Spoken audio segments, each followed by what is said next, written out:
تمہید کے بعد آپ بچوں کو بغور سننے کی تاکید کے ساتھ عبارت کی قرأت کریں۔ آپ کے لیے میں قرأت کرتا ہوں۔ عید الاضحیٰ۔ مغرب کی نماز کے فوراً بعد ابا جان ہم سب بچوں کو لے کر چھت پر چڑھ گئے۔ مغرب کی طرف منہ کر کے آسمان کی طرف دیکھنے لگے اور ہم سب بچوں کو بھی چاند ڈھونڈنے کا کہا۔ مطلع صاف تھا لیکن چاند نظر نہیں آ رہا تھا۔ ابا جان نے کہا کہ یکم کا چاند بہت باریک ہوتا ہے اور تھوڑی دیر کے لیے نظر آتا ہے۔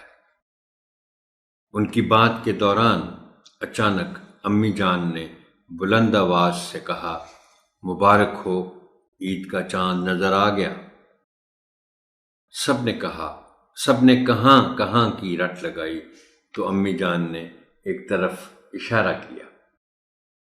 بغور دیکھنے پر سب کو چاند نظر آ گیا اور خوشی سے نہال بچوں نے خوب شور مچایا۔ امی اور ابا جان ہاتھ اٹھا کر دعا مانگنے لگے۔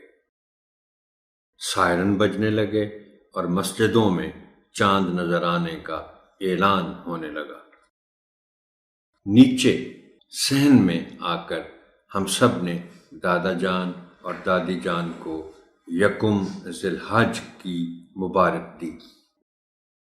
دادا جان نے ابا سے کہا کہ مویشی منڈی جا کر اگلے 2 دن کے اندر ہی 2 بکرے خرید لاؤ۔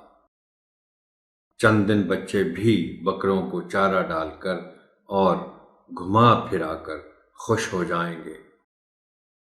ننھی ندا نے پوچھا کہ یہ کیسی عید ہے، ہم نے تو روزے رکھے ہی نہیں۔ دادا جان ہنسنے لگے اور کہا کہ سب بچے میرے پاس بیٹھ جائیں، آج میں اس عید کے بارے میں بتاؤں گا۔ بچے بڑے شوق سے دادا جان کی چارپائی کے ارد گرد بیٹھ گئے۔ دادا جان بولے، پیارے بچوں، ہم سال میں 2 عیدیں مناتے ہیں، عید الفطر جو رمضان کے بعد یکم شوال کو منائی جاتی ہے، عید الاضحیٰ ہم 10 ذو الحج کو مناتے ہیں۔ عید الاضحیٰ حضرت ابراہیم علیہ السلام اور ان کے بیٹے حضرت اسماعیل علیہ السلام کی قربانی کے واقعے کی یاد میں منائی جاتی ہے۔ ایک رات حضرت ابراہیم علیہ السلام نے خواب میں دیکھا کہ اللہ تعالیٰ انہیں اپنے پیارے بیٹے اسماعیل علیہ السلام کو ذبح کرنے کا حکم دے رہے ہیں۔ 3 دن تک یہی خواب دیکھا۔ آخر 10 ذو الحج کو ذبح کرنے کا ارادہ کیا اور حضرت اسماعیل علیہ السلام کی رائے پوچھی۔ حضرت اسماعیل علیہ السلام نے عرض کیا کہ ابا جان آپ اللہ کا حکم پورا کریں، مجھے انشاءاللہ صبر کرنے والوں میں سے پائیں گے۔ صبح آپ حضرت اسماعیل علیہ السلام کو لے کر مکے سے باہر کی طرف چل پڑے۔ راستے میں شیطان نے حضرت ابراہیم علیہ السلام کو 3 بار پھسلانے کی کوشش کی تو آپ علیہ السلام نے ہر دفعہ اسے کنکریاں ماری۔ مینا کے مقام پر اپنے پیارے بیٹے کو پیشانی کے بل لٹا کر چھری پھیرنی چاہی تو حضرت جبرائیل علیہ السلام اللہ تعالیٰ کے حکم سے ایک مینڈھا لے کر پہنچے اور کہا کہ اسے ذبح کر دے۔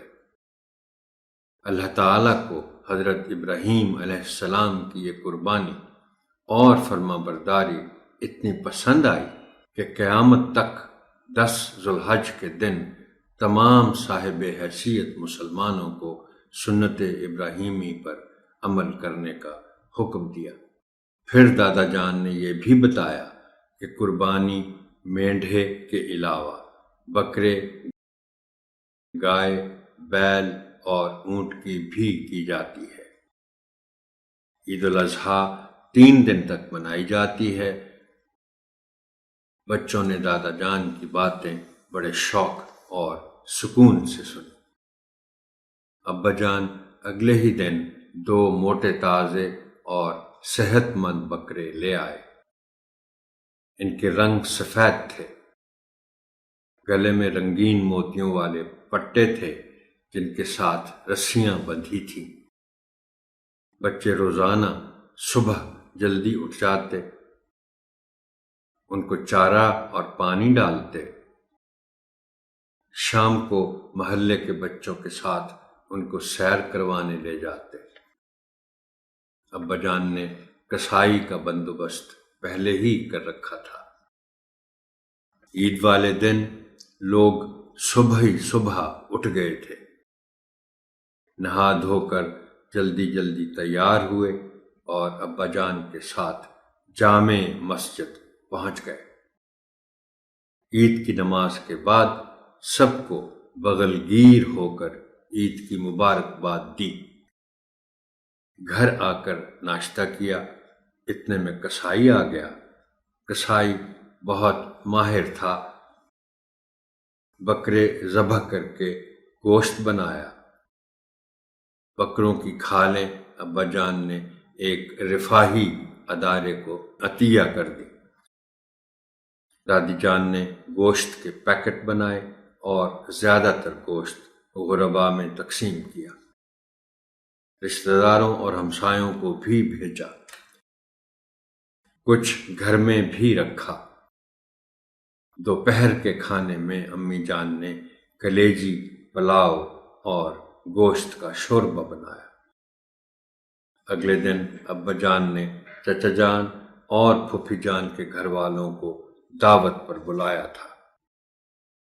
کوئلوں کی انگیٹھیوں پر تکے اور سیخ کباب بنائے گئے۔ بچوں نے خوب شور و غل مچایا اور دعوت کا لطف اٹھایا۔ عید کے 3 دن محلے کے گھروں سے کباب اور بریانی کی خوشبوئیں آتی رہیں۔